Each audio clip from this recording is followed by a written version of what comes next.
Panibagong saksi lumutang, Juros Flores Update. Narito ang nakalap nating impormasyon sa social media, kayo na po bahala kung maniwala kayo o hindi, narito ang buong post. Kwento ko po lahat ang nangyar. Kay Toto Jores Tagalog ko na lang. Dahil madami ang handi. Makakaintindi pag nag-aklanyen nyo pa.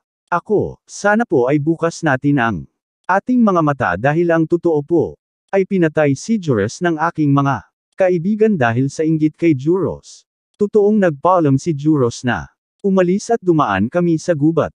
Dahil gagawa kami ng video para sa aming project dito nagkainaitan. Yung dalawa pa naming kasama at dahil dun napunta ang init ng ulo nila kay Jores kaya tinulak nila ito.